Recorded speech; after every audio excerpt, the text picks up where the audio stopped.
New York Giants fans, you know how much we in sports world love lists. We love rankings. Well, there was a list and a ranking that came out yesterday, and I thought it was interesting because it said that the New York Giants had the worst defensive backfield in all the NFL.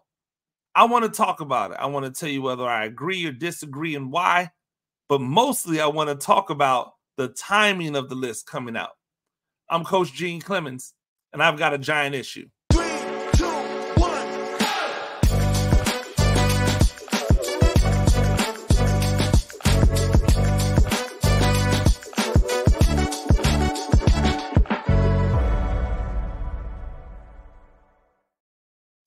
Ladies and gentlemen, welcome back to another episode of A Giant Issue. I'm Coach Gene Clemons right here on the New York Giants on SI YouTube channel. Make sure that you subscribe, make sure that you like, make sure you tell a friend, leave a comment, do all of that stuff because we are trying to get to 2,000 before the start of the season, and only you can help us.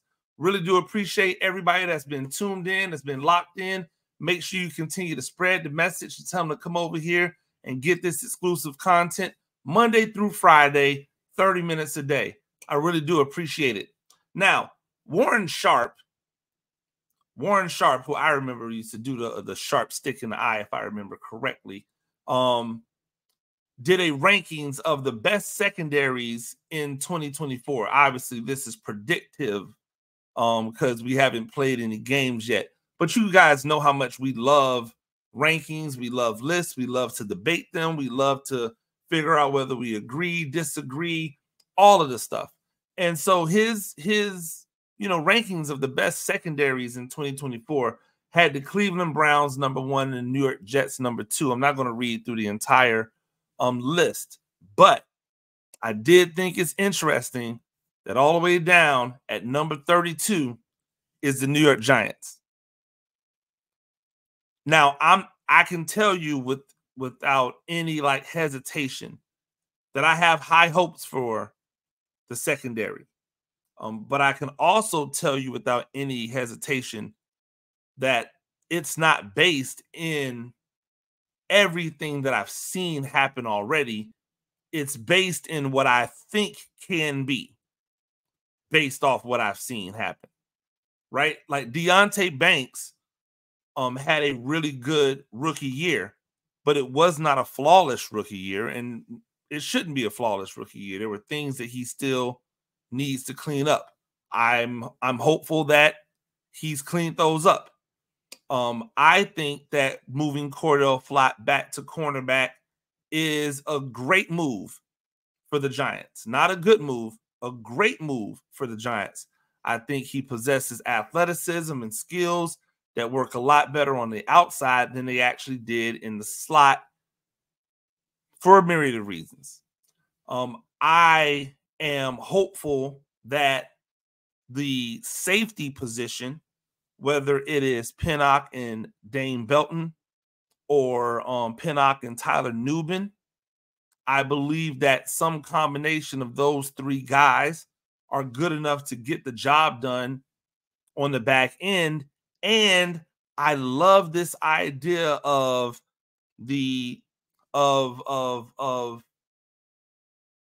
this kind of hybrid nickel. Is it going to be more of a Isaiah Simmons linebacker body type, or is it going to be more of a traditional nickel corner type?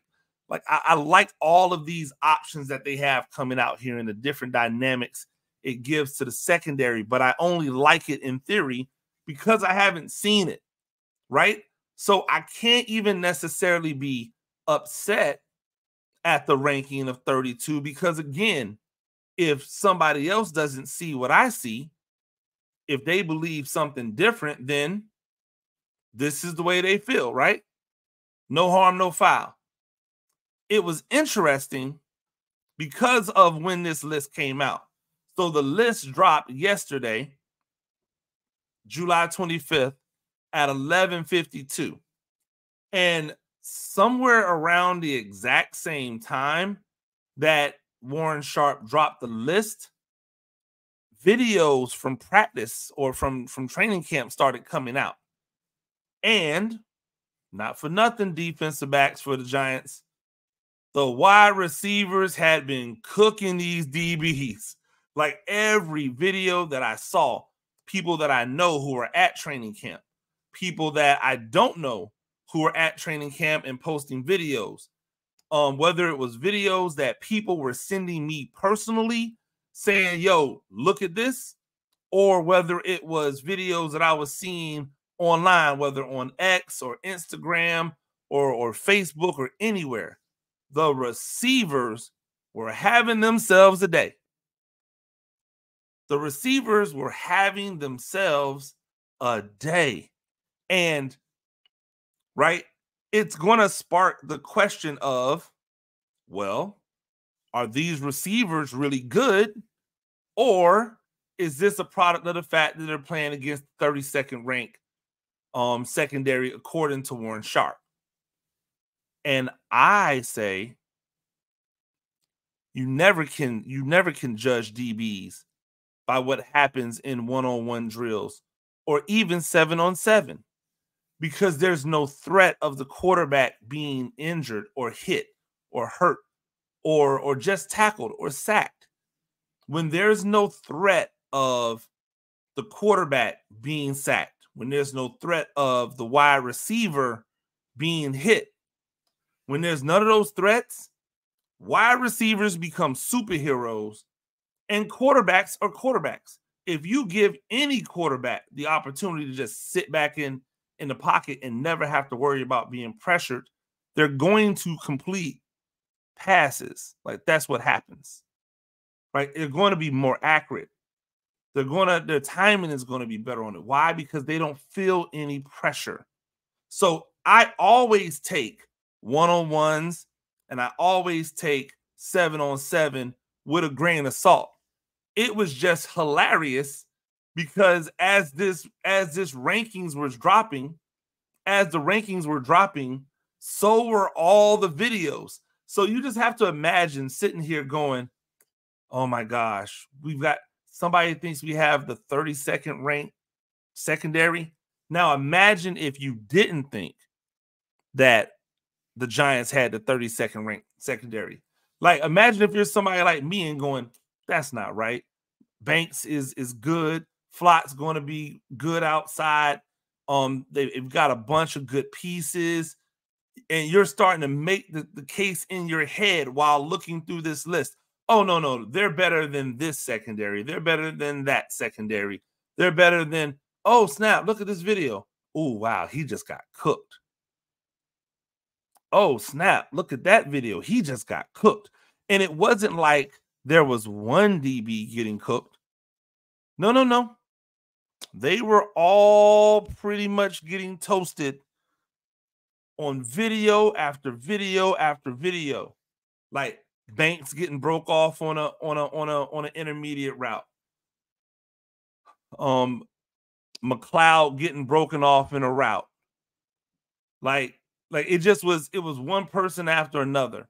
And it was to the point where I found myself going, yo, whomever is up there pulling the strings on life, they have a sense of humor like no other. I mean, how else could you explain it, right? Like, how else would you look at it? This is hilarious. On the exact same day, almost around the exact same time, that Warren Sharp comes out with a rankings list that has the Giants dead last, we get video of the Giants secondary getting cooked. Beyond that, I want to talk about why. I want to talk about why I don't agree that they're the 32nd ranked secondary. And again, I'm not going to do the thing where people go, oh, well, they're better than this team and they're better than this team, because again, I'm only going off of what I believe they can be. I really and truly believe Deonte Banks is the best cornerback in that draft in 2023. I really believe it. I believe he has the most I think he has the greatest or the highest level of arrogant amnesia. I believe he thinks he can lock everybody down, and it doesn't matter if you beat him. He's not going to remember the time that you beat him. He's only going to remember the times that he locks you down. That is a skill. And unfortunately, right, for a lot of the talent evaluators out there, or people who like to or say they like to break down film, for the people who like to look at analytics, there's no quantitative information to tell you something like that about Deonte Banks. The only thing you have is qualitative information, right? And the only way you gain qualitative information is really understanding who you're looking at, those types, right? Those various archetypes of defensive back, right? The over analytical defensive back, the exaggerated confidence, the irrational confidence defensive back, the overly cautious defensive back. Like, the only way to know about these different types of defensive backs and how it plays out on a football field is if you have an understanding, because you studied them, because you've been around them, because you've spoken to them, because this is where I feel as if I'm able to hang a little bit of my hat, because I've played receiver. I've hung out with DBs. Some of the DBs have been my best friends in college and in high school when I was playing ball. But definitely in college. Like, I don't think I hung out with many, if any, wide receivers in college outside of maybe one. And not for nothing, he was built like a DB. Like, he had a DB's mentality. I hung out with a bunch of DBs. And so, like, I have an understanding of it. When I started coaching, I've coached all over the field. I've coached defensive backs. I've coordinated defense. So when I'm looking at something, it's not always the DVOA or the spider chart that I'm looking at that tells me someone's going to be good. Sometimes I just know it by the way in which they carry themselves. And Deonte Banks carries himself like he's going to be one of the best cornerbacks in the league. There are a lot of cornerbacks out there who try to carry themselves like that, who want you to believe that they really and truly feel that way. But they don't really feel that way. It's a facade. And not for nothing, the people who know, they know. And they know it's a facade.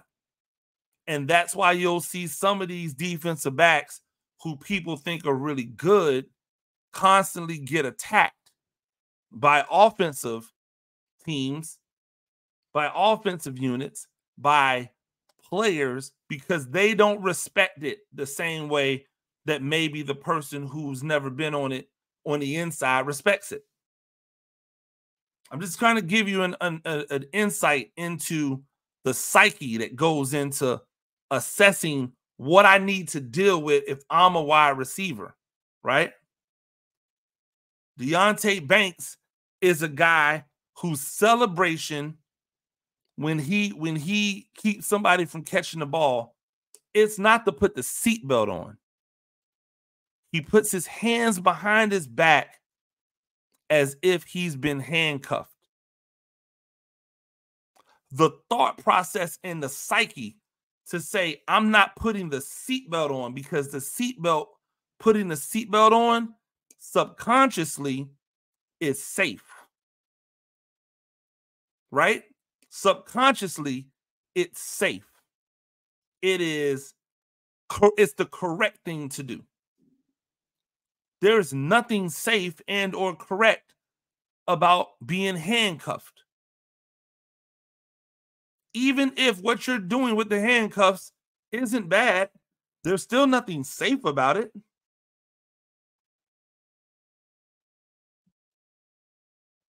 And I think that's the thing that makes it interesting to assess the talent. So I think Banks is going to be every bit of a number one cornerback that a team would want.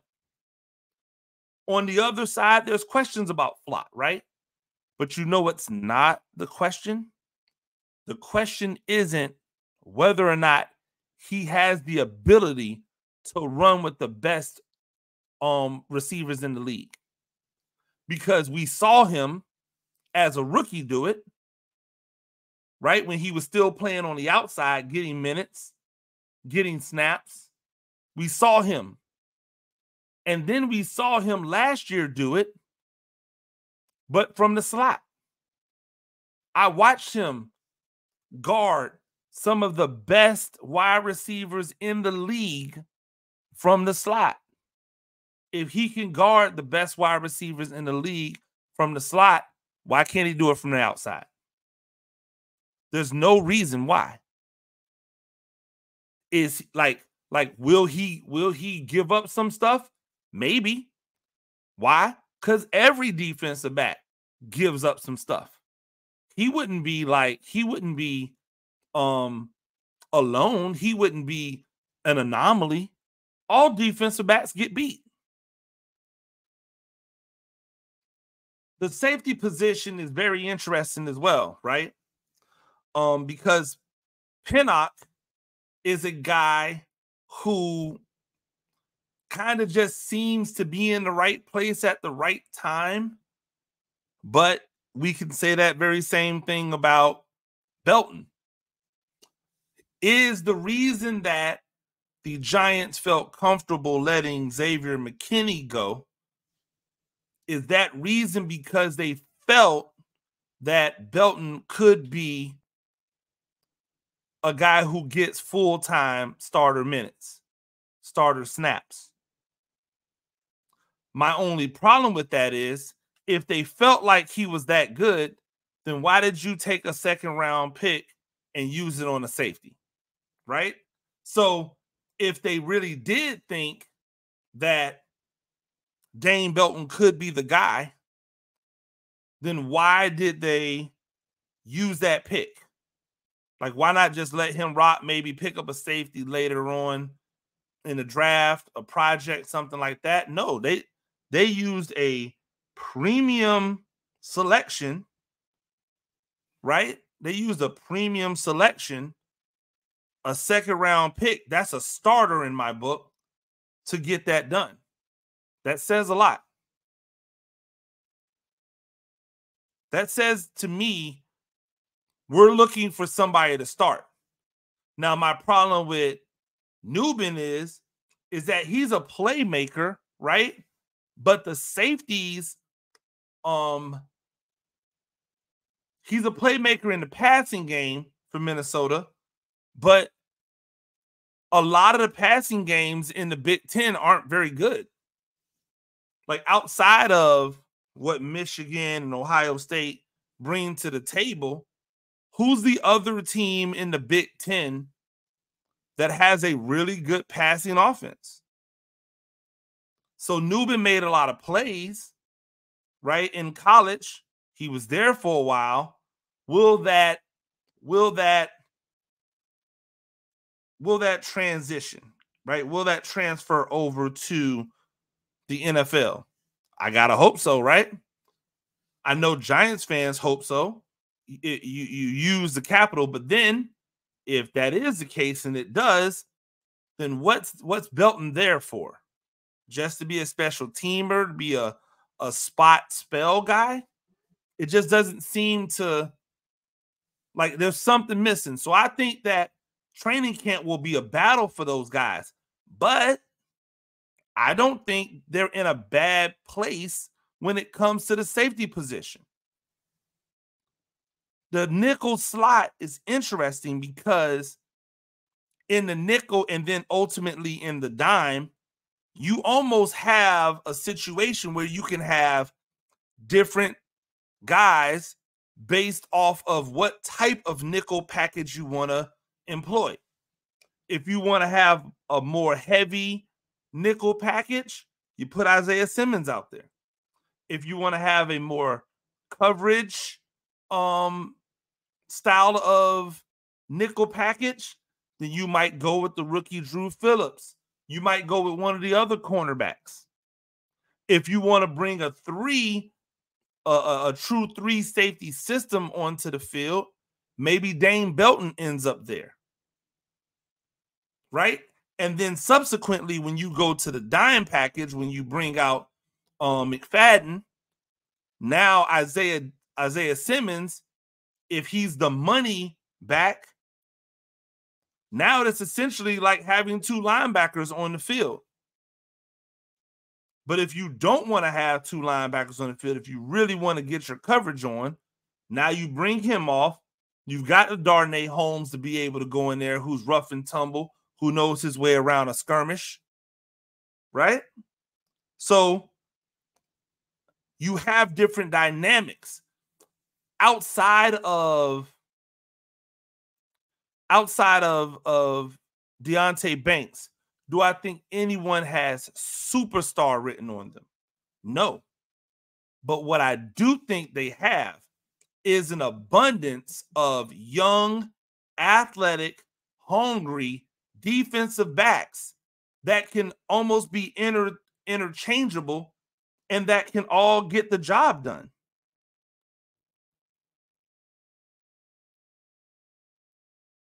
Like, I think that that's big.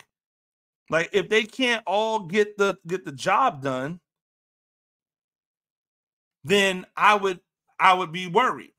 But I really and truly believe that the Giants have almost a two deep look, where if the second team had to come in and give significant minutes, I wouldn't be afraid. I wouldn't be petrified. I wouldn't say, oh my gosh, the Giants are in big trouble. I'd be like, okay, they're going to have to stay locked in, but they should be all right. And how often can you say that about a secondary? How often can you say that a secondary has backups that mirror or look like or do the same type of things as the starters? How often can you say that you have what, like 8, 9 defensive backs that are all like 25, 26 and under? Like, everybody's young out there. I think Darnay Holmes, as far as the guys who are kind of really in the mix, Darnay Holmes might be the oldest one. Well, not might be. He probably is the oldest one. And he's still shy of 30, if I'm not mistaken. So, like, there's a lot of young, active, hungry, long-armed, athletic defensive backs rolling around out there. The problem is, it's a lot of unproven theory with these guys.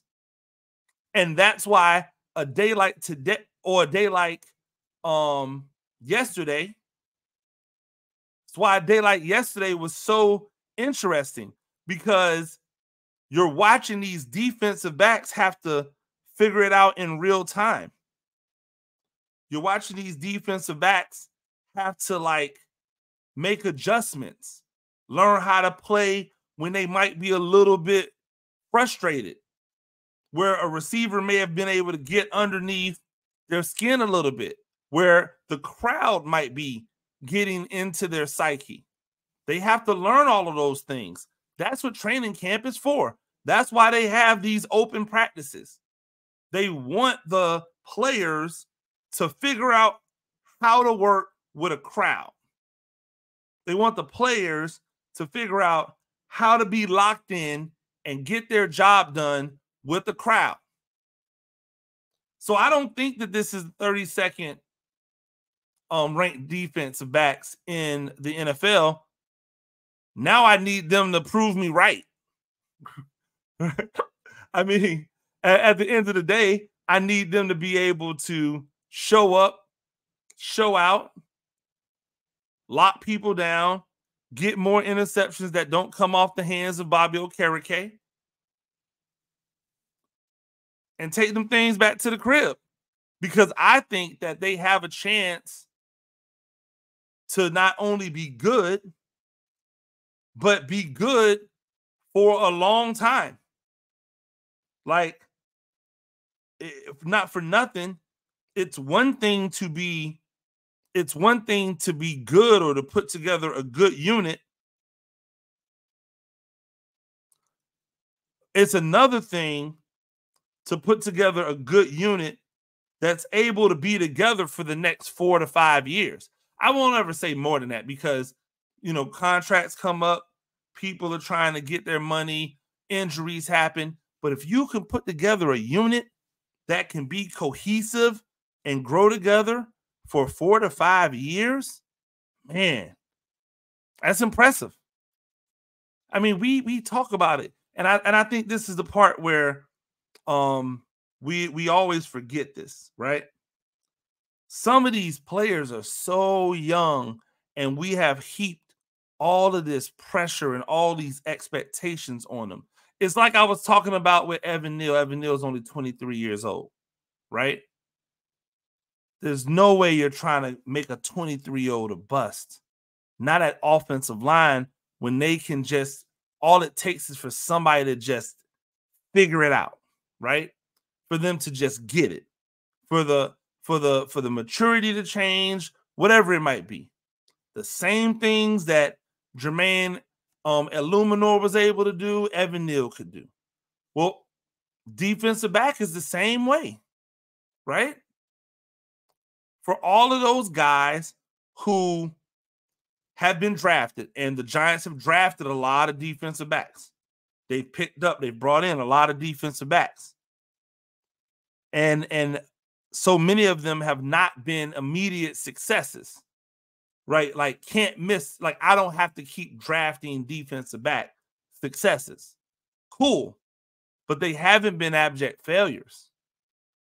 And because they haven't been abject failures, because some of them just need to work on some technique, some of them need to try to be a little more healthy if they can, stay on the field, get a little bit more consistent. Like, because those are the things that they're dealing with, it's not attitude problems. It's not a lack of desire to be good. It's not, hopefully, a desire to work hard. They can all get better. And so I expect to see a better secondary this year than maybe even I saw last year, and that's with Xavier McKinney. Not because the person that's replacing McKinney is better. I don't think that's true. I still think the Giants screwed up in not getting McKinney back. But because I think the way in which the offense is going to be structured, it's going to be less about those guys being playmakers and more about those guys doing their job. And if they do their job with fidelity, if they do their job to the best of their ability, then they're going to be successful. There won't be 32nd. Like, how do you even come up with 32nd? I got to go back and I've got to read the article and see what the criteria was for these guys, for these units. Like, I need to know if there was a certain criteria that was followed in order to come up with it. I can't do it now, but I definitely will, and I'll get back with you on it. It's been an exciting first few days of training camp, and now that Friday is upon us, right? Settle in, ladies and gentlemen.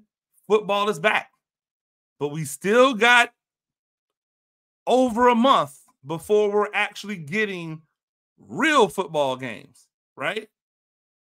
So settle in, strap in, lock up.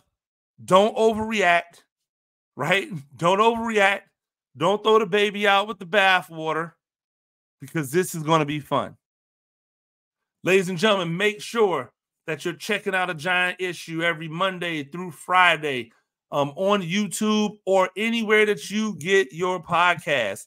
Apple Podcasts, Spotify, Google Podcasts, wherever. You can find us there. I appreciate it. Make sure that you're looking for your Giants information over at New York Giants on SI. Check out all of my good, great, and uglies that I'm doing. I've just had a few more that have dropped. Make sure you check those out. Make sure you're sticking with us for all of your training camp information. And most importantly, we thank you and hit that subscribe button.